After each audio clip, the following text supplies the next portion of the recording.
Commander Jake Morrison sat at his desk in the control room, drinking his third cup of coffee that morning. The screens around him showed the same boring data they always did. Space was quiet, just like every other day for the past 5 years. He rubbed his tired eyes and looked at the clock on the wall. It was only 10 in the morning, but he already felt exhausted. The United Earth Defense Command headquarters in Colorado Springs was not an exciting place to work. Most days, Jake and his team watched empty space and filed reports that nobody read. The job was important, they told him, but it felt pointless most of the time. "Sir, you need to see this," called out Lieutenant Amy Foster from her station across the room. Her voice sounded strange, almost scared. Jake walked over to her screen and looked at the display. Something was moving through space toward Earth, but it was not like anything he had ever seen before. The object was huge, maybe the size of a football stadium, and it moved in a way that made no sense. "What am I looking at?" Jake asked. "I don't know, sir. It appeared 20 minutes ago near Jupiter. It should have taken months to get from there to here, but look at this." Amy pointed to the tracking data on her screen. "It will be here in less than 6 hours." Jake felt his stomach drop. Nothing could move that fast through space, not even their most advanced ships. He grabbed the phone on Amy's desk and called General Paul Carter, his boss. "Sir, we have a problem," Jake said when the general answered. "Something is coming toward Earth, and it's not one of ours." General Carter arrived at the command center 30 minutes later with Dr. Lisa Rodriguez, the smartest person Jake knew when it came to space science. Lisa looked at the data and shook her head. "This is impossible," she said. "Nothing can move at that speed without burning up or breaking apart. The physics don't work." "Well, it's happening anyway," Jake replied. "What do we do?" Before anyone could answer, every screen in the room started flashing red. The unknown object was trying to communicate with them. Jake felt his hands shake as he pressed the button to accept the incoming message. A voice came through the speakers, clear and calm. It spoke perfect English with no accent at all. "Request immediate audience with Earth's highest military authority. Urgent warning regarding your species' survival." The room became completely silent. Jake looked at General Carter, who looked just as confused as everyone else. "This is General Paul Carter of the United Earth Defense Command," the general said, into the microphone. "Identify yourself and state your intentions." "I'm called Zephyr. I come alone and unarmed. I have information that will save your world from destruction. Please allow me to land at your facility." Dr. Rodriguez whispered to the general. "Sir, this could be a trick. We don't know anything about this being or what it wants." General Carter thought for a moment, then spoke into the microphone again.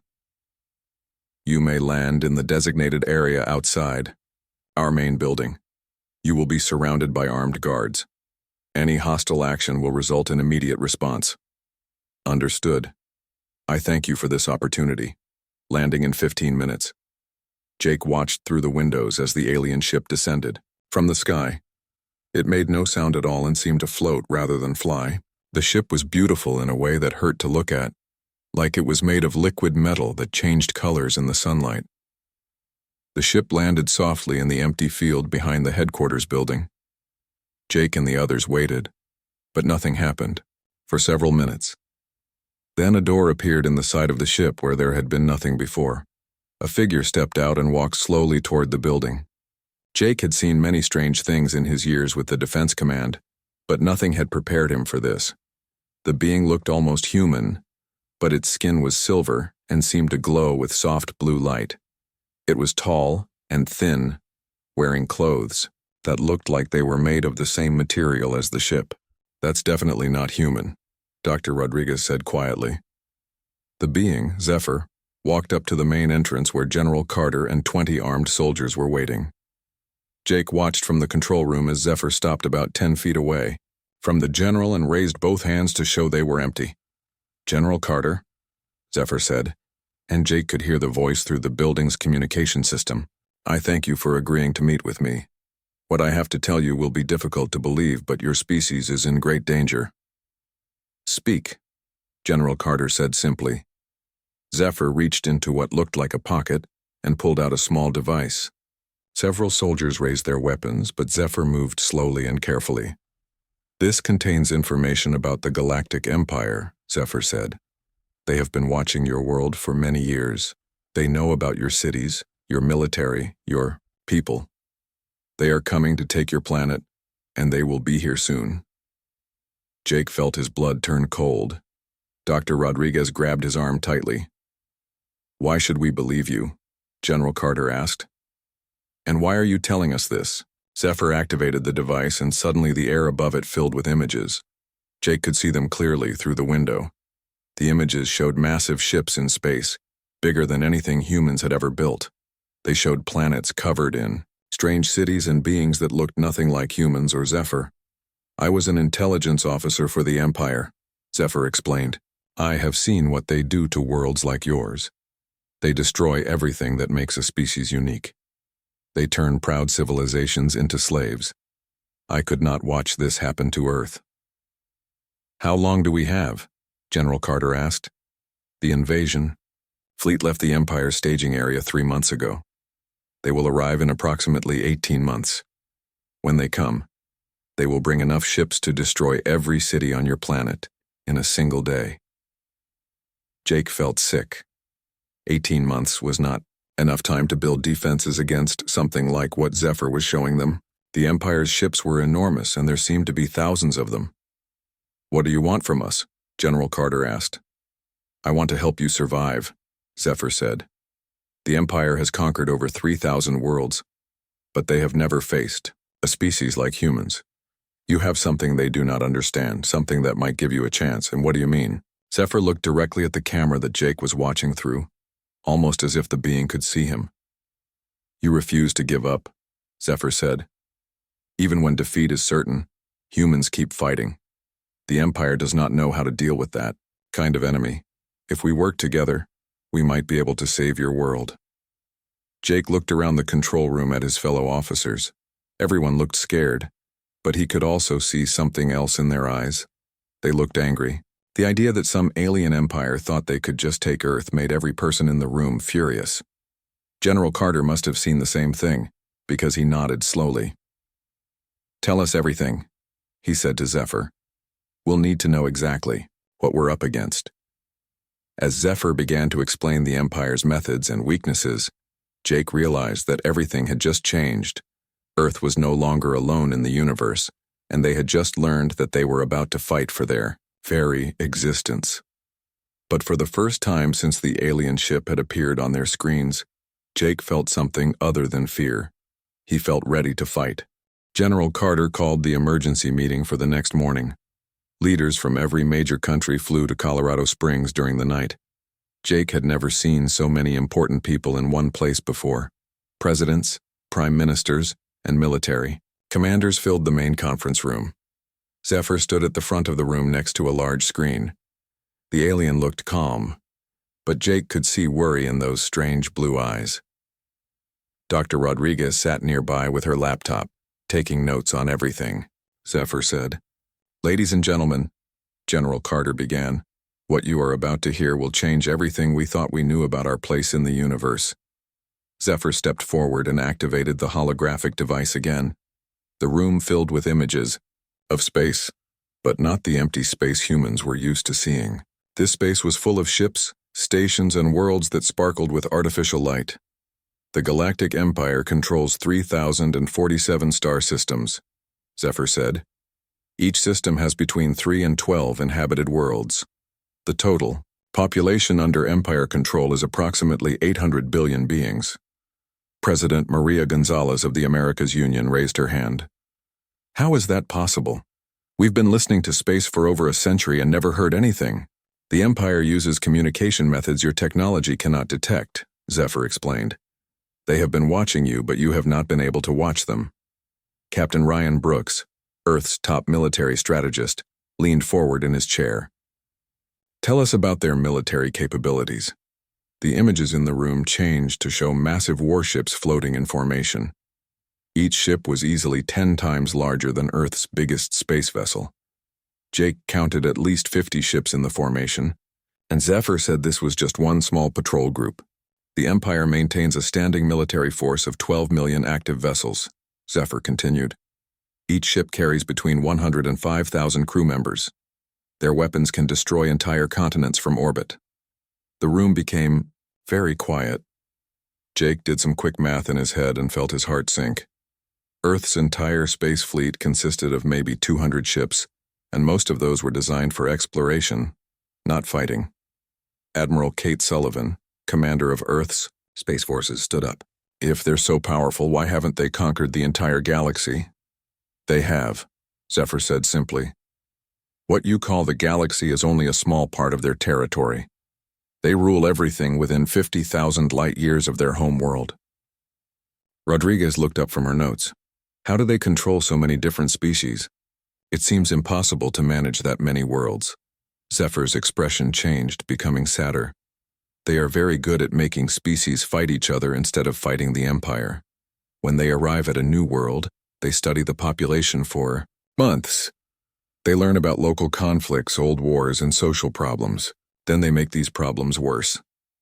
The alien touched the device again and new images appeared. These showed cities burning and people fighting in the streets, but Jake could tell these were not human cities. This is the world Kepler 442b, Zephyr explained. The Empire arrived there 15 years ago. The planet had two major nations that had been at peace for 50 years. The Empire secretly gave advanced weapons to both sides and told each nation that the other was planning an attack. Jake watched in horror as the images showed the two nations destroying each other with weapons they had never invented themselves. Within 6 months, both nations had nearly destroyed themselves. Zephyr continued. The Empire then arrived as peacekeepers and offered to help rebuild. The survivors were so grateful that they accepted Empire rule without question. That's horrible, President Gonzalez said quietly. It is the Empire's preferred method, Zephyr replied. They rarely fight directly unless absolutely necessary. They find it much easier to make their enemies destroy themselves. Captain Brooks asked the question that Jake had been thinking. What makes Earth different? Why are they planning a direct invasion instead of using these indirect methods? Zephyr was quiet for a moment, then smiled in a way that was almost human. Because humans are too unpredictable. The Empire has been studying Earth for 40 years, but they cannot figure out how your species thinks. What do you mean? General Carter asked. Other species follow logical patterns, Zephyr explained. When the Empire creates a crisis, most beings respond in ways the Empire can predict and control. Humans do not. The alien showed them more images, these ones of Earth from space. Jake could see major cities, military bases, and space installations, all clearly photographed from orbit. The Empire tried to create conflicts on Earth 7 times over the past 20 years, Zephyr said. Each time, humans responded in ways that made no sense to Empire planners. Dr. Rodriguez looked confused. We didn't know about any Empire interference. What kind of conflicts? Economic crashes, political scandals, natural disasters made worse by hidden technology, Zephyr listed. The Empire expected these crises to cause wars between your nations. Instead, you worked together to solve the problems. Jake remembered some of the major disasters from recent years. The Great Earthquake in Asia, the economic collapse of 2081, the political upheaval in Europe. He had never thought these might be connected, but now it made sense. The Empire's leaders became frustrated, Zephyr continued. They decided that humans are too chaotic to control indirectly. The invasion fleet they are sending is the largest in Empire history. They plan to conquer Earth through overwhelming force. Admiral Sullivan asked, how many ships are coming? 11,437 warships, Zephyr said. Plus support vessels, the total fleet numbers over 20,000 ships. The room erupted in worried voices.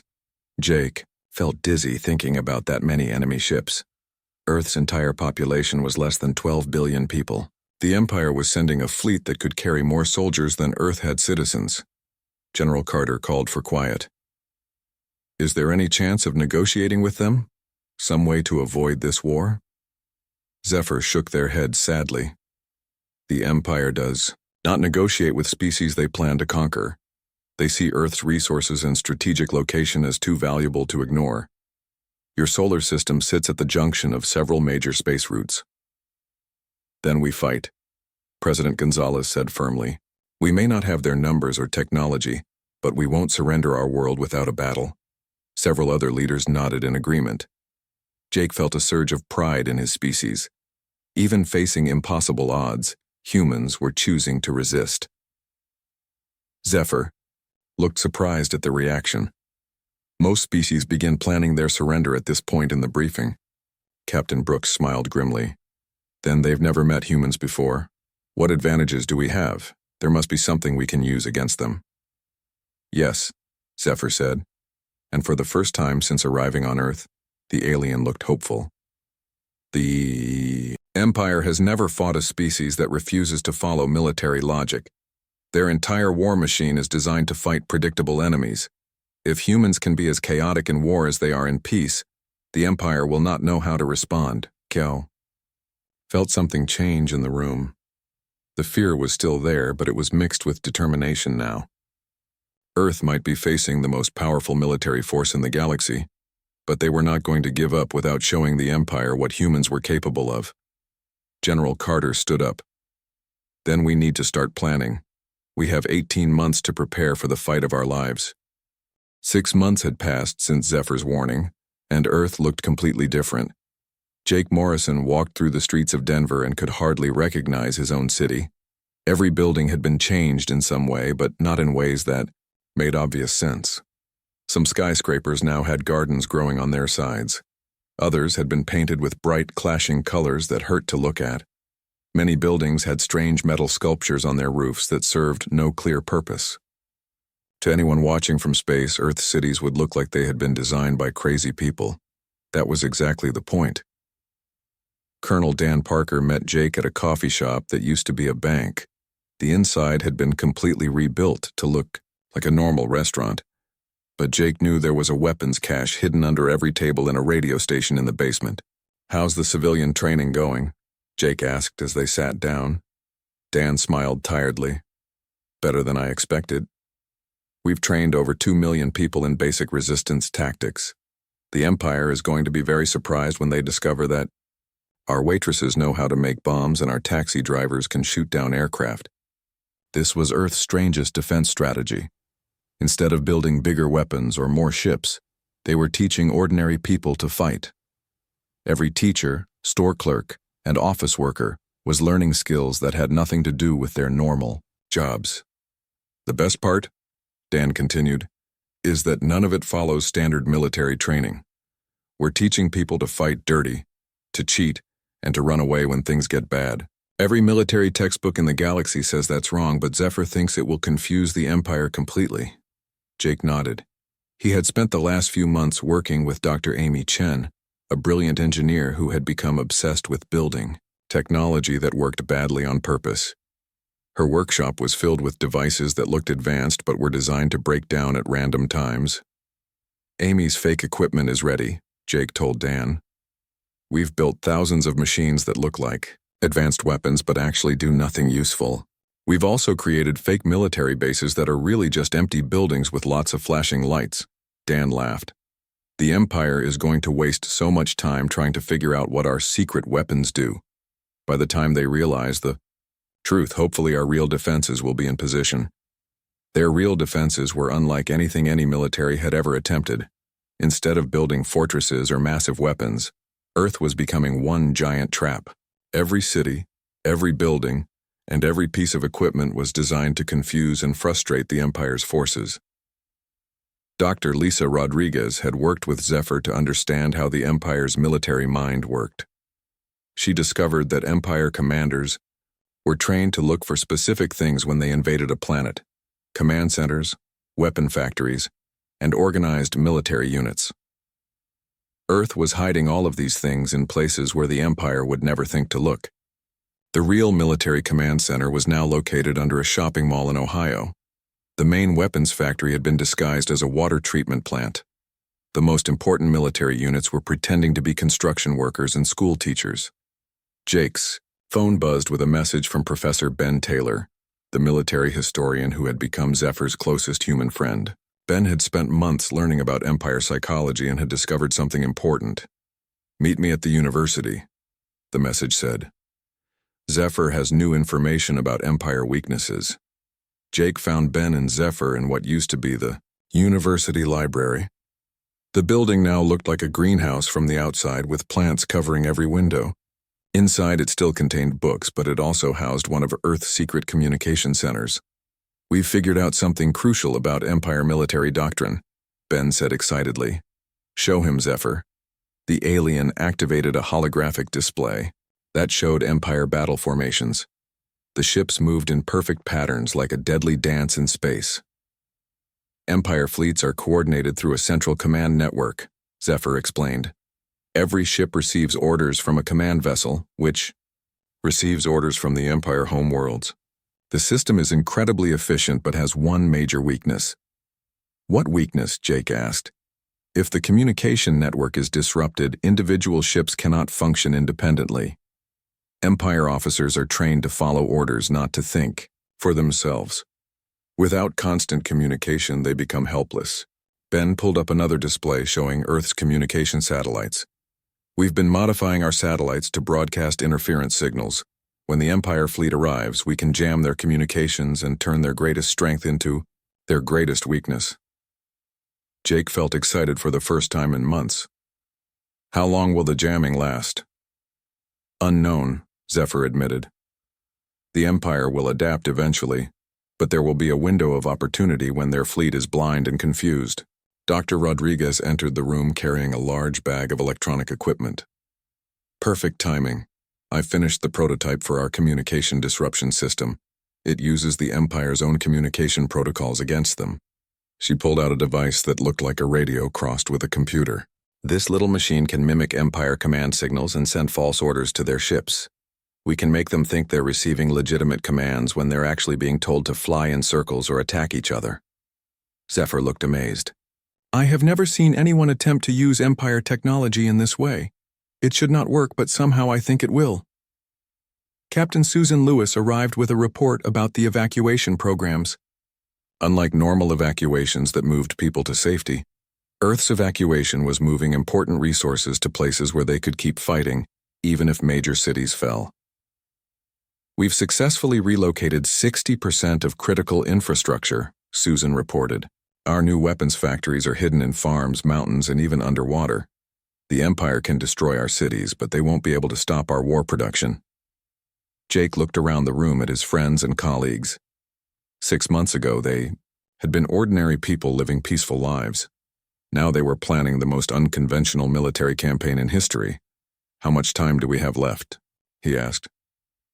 Zephyr checked a device that monitored Empire fleet movements. 12 months, maybe less. The invasion fleet has been detected at the edge of your solar system." Dan Parker's radio crackled with reports from resistance cells around the world. "Phoenix Base reports training complete. New York Underground confirms weapons cache ready. London tunnels operational." Earth was as ready as it could be. Every major city had been turned into a maze of hidden passages and secret rooms. Every citizen had been trained to fight in ways that made no sense to traditional military thinking. Every piece of technology had been designed to confuse and frustrate the Empire's forces. But Jake knew it might not be enough. The Empire was bringing overwhelming force, and even the best plans could fail when facing such impossible odds. "Are we really going to survive this?" he asked Zephyr. The alien looked at him with those strange blue eyes and smiled. "I do not know if you will survive, but I know something the Empire does not." "What's that?" "They have never fought a species that becomes more dangerous when they are losing.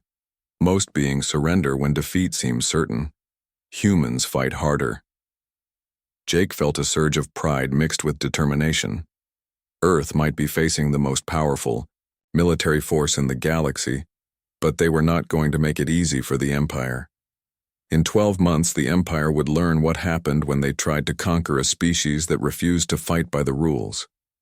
Jake only hoped that would be enough to save his world.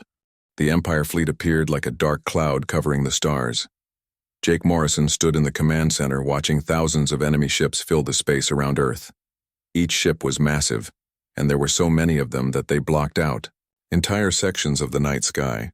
Admiral Vex, the Empire's supreme commander, sent his first message to Earth at exactly noon. His voice came through every television, radio, and communication device on the planet at the same time. "People of Earth," the voice said in perfect English, "I am Admiral Vex of the Galactic Empire. Your world has been selected for integration into our civilization. You have 24 hours to surrender unconditionally. Resistance will result in the complete destruction of your species." General Carter sat at his desk in the underground command center, now hidden beneath the Ohio shopping mall. He looked at the microphone in front of him and smiled. Around him, military officers from every nation on Earth waited to hear his response. "This is General Paul Carter, speaking for all the people of Earth," he said calmly. "We have received your message and would like to respond with our own offer. We respectfully decline your invitation to join your empire. Earth is not for sale, not for rent, and definitely not for conquest.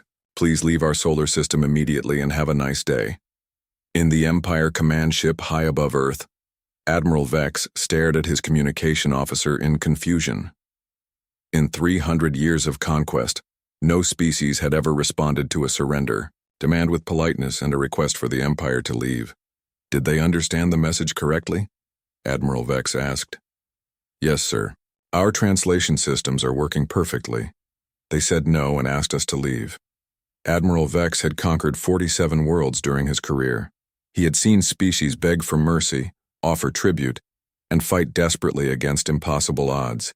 But he had never encountered a species that simply said no and wished him a nice day. "Demonstrate our power," he ordered. "Destroy their outer space stations." The Empire fleet fired precisely targeted beams at 3 unmanned research stations orbiting Earth. The stations vanished in bright flashes of light that could be seen from the planet's surface. Admiral Vex expected panic, emergency broadcasts, and desperate calls for negotiation. Instead, something unprecedented happened. Every major city on Earth began broadcasting simultaneously. Not government messages or military communications, but ordinary people talking directly to the Empire fleet. A teacher in Tokyo said, "Hello, Empire ships. My name is Mrs. Tanaka. I teach 3rd grade. We don't want to join your empire because we like our planet the way it is." A farmer in Kansas added, "This is Bob from Wheat Valley Farm. I grow corn and soybeans. Your ships are blocking the sunlight my crops need. Please move." Thousands of similar messages flooded the Empire's communication systems. Children sent drawings of Earth. Musicians played songs. Ordinary citizens introduced themselves and politely explained why they preferred to remain independent. "What is happening?" Admiral Vex demanded. "Why are they sending us personal messages?" His intelligence officer looked confused. "Sir, we've never encountered this type of response. Our psychological warfare protocols don't have procedures for handling polite conversation from civilians." Meanwhile, on Earth's surface, Major Alex Turner was preparing for the first real test of their defense strategy. His team had converted civilian aircraft into weapons by filling them with explosives and remote control systems. The planes looked harmless from space like normal air traffic. "Remember," Alex told his pilots over the radio, "we're not trying to win a traditional air battle. We're trying to be so weird and unpredictable that their computers can't figure out what we're doing." The Empire began landing troops in major cities around the world. Their plan was simple and had worked on every other planet. Establish control centers, capture government leaders, and force the population to surrender. But Earth's cities were nothing like what the Empire expected to find. The first landing, party sat down in what looked like downtown New York, only to discover that all the buildings were empty. Worse, the buildings were full of mannequins dressed as office workers, all sitting at desks with fake computers that displayed random flashing lights. "Command, this is Landing Team 7, reported the confused Empire officer. "We have secured the target area, but there are no actual humans here. Just fake people." Similar reports came from landing sites around the world. Empire forces found empty government buildings, abandoned military bases, and cities full of elaborate decoys. Every target they had planned to capture turned out to be fake, Dr. Lisa Rodriguez activated the communication jamming system from her hidden location under the water treatment plant. The device she and Zephyr had built began broadcasting signals that perfectly mimicked Empire command protocols. Suddenly, Empire ships began receiving contradictory orders. Some were told to attack the planet immediately. Others were ordered to withdraw. Several ships received commands to begin colonization procedures while their neighbors were told to prepare for full planetary bombardment. "Sir, we're receiving multiple conflicting orders from Fleet Command," reported Admiral Vex's communication officer. "That's impossible. I am Fleet Command, and I haven't issued any new orders." Lieutenant Colonel Rachel Ward chose that moment to launch the first wave of converted civilian aircraft. Her pilots flew crop dusters, passenger planes, and cargo aircraft straight at the Empire landing craft. The Empire's defensive systems were designed to intercept military fighters and missiles, not civilian planes carrying farm equipment and office furniture. The modified aircraft crashed into Empire landing ships, causing explosions that looked far more impressive than they actually were. But the psychological effect was enormous. Empire ground forces found themselves under attack by what appeared to be suicidal farmers and flight attendants. "Command, we are under assault by agricultural aircraft," reported one bewildered Empire ground commander. Zephyr monitored Empire communications from the secret base under the university library. The alien looked amazed as reports poured in from confused Empire forces. "This is working better than I hoped," Zephyr told Professor Ben Taylor. "Empire commanders are trained to fight organized military resistance. They have no idea how to respond to attacks by school buses and delivery trucks."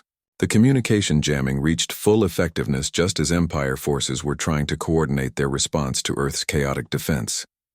Ships that were supposed to provide air support couldn't contact ground troops. Ground forces couldn't communicate with their orbital commanders.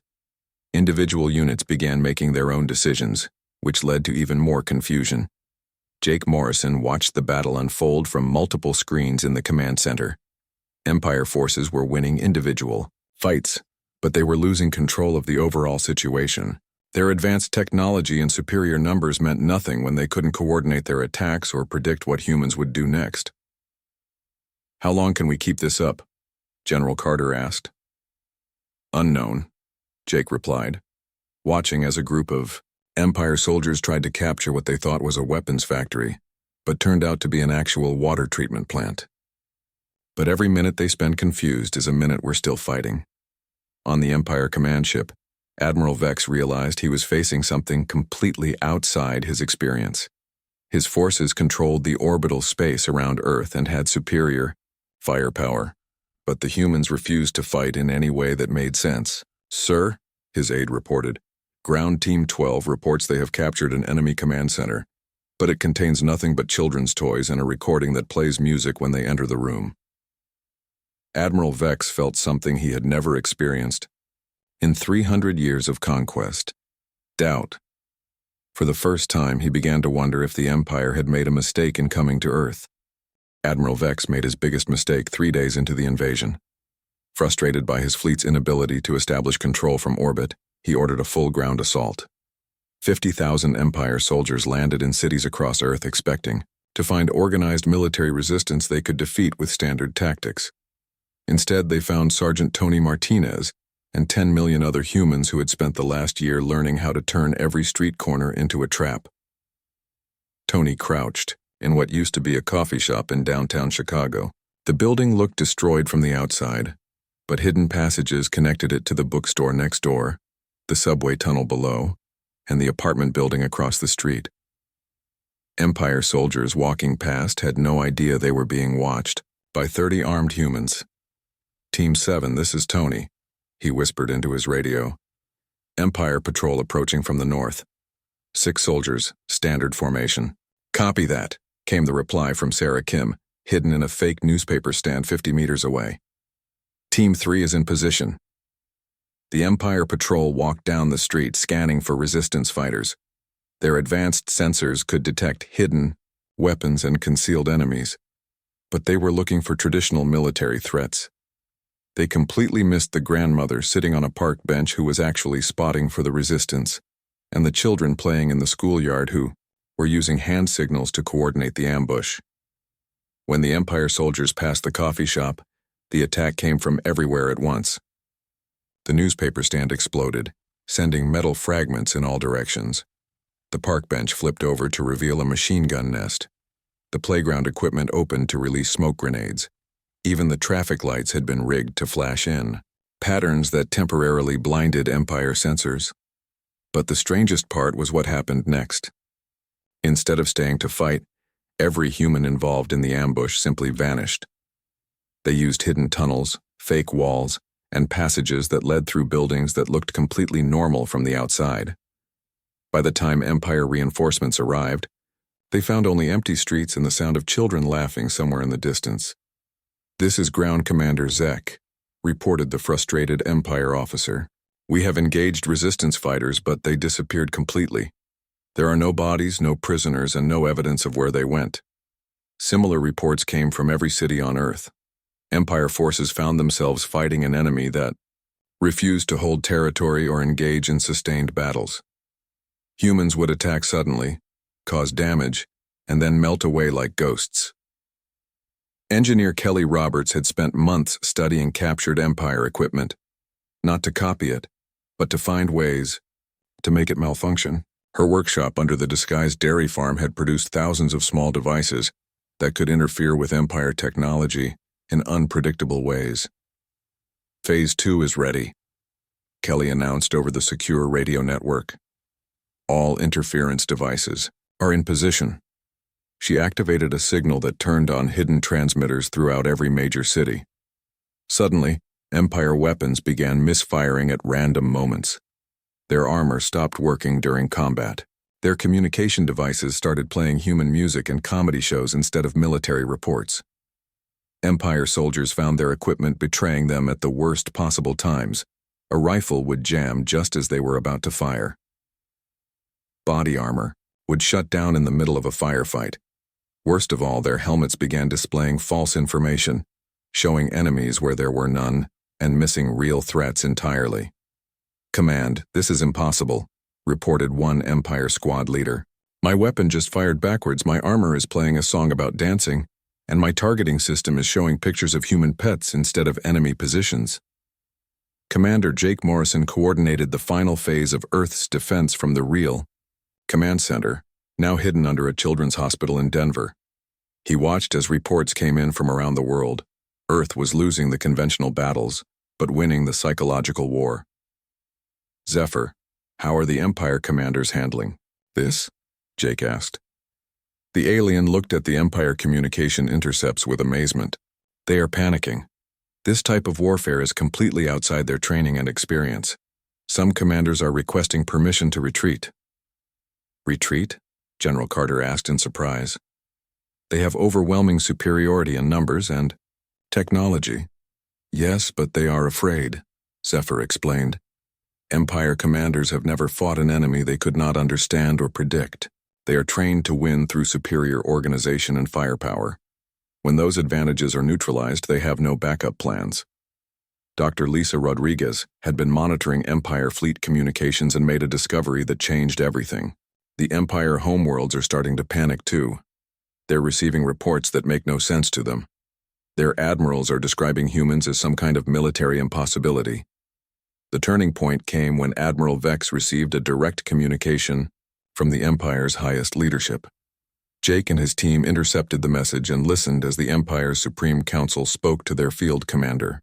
"Admiral Vex, explain these reports about the human resistance," demanded a cold voice from across the galaxy. "Supreme Council, the humans do not fight according to any known military doctrine. They use civilians as soldiers, turn everyday objects into weapons, and retreat from battles they could win just to attack somewhere else entirely. My forces cannot predict their movements or counter their strategies." "Are you telling us that a primitive species with inferior technology is defeating the Empire's greatest fleet?" Admiral Vex hesitated before answering. "They are not defeating us in battle, Supreme Council. They are making us defeat ourselves. Our own equipment turns against us. Our soldiers are afraid to enter buildings because they might be traps. Our Commanders cannot make plans because humans do not behave logically. There was a long silence before the Supreme Council responded. Admiral Vex, the cost of conquering this world has become unacceptable. The resources required to maintain control over such an unpredictable species would exceed any possible benefit. You are ordered to withdraw immediately. Jake felt his heart stop. Had he heard correctly? The Empire was retreating? Supreme Council, are you ordering a full withdrawal? Admiral Vex asked, sounding shocked. The Empire does not conquer worlds that are more trouble than they are worth. Mark this system as forbidden territory and return to base immediately. Admiral Vex tried to argue. But Supreme Council, retreating from a primitive world will damage the Empire's reputation. Our reputation will suffer more if word spreads that the Empire's greatest fleet was defeated by farmers with modified tractors and grandmothers with homemade explosives. Leave now, before this situation becomes even more embarrassing. Jake watched through the command center's telescopes as the massive Empire fleet began to move away from Earth. Ships that had blotted out the stars were disappearing one by one, heading back into deep space.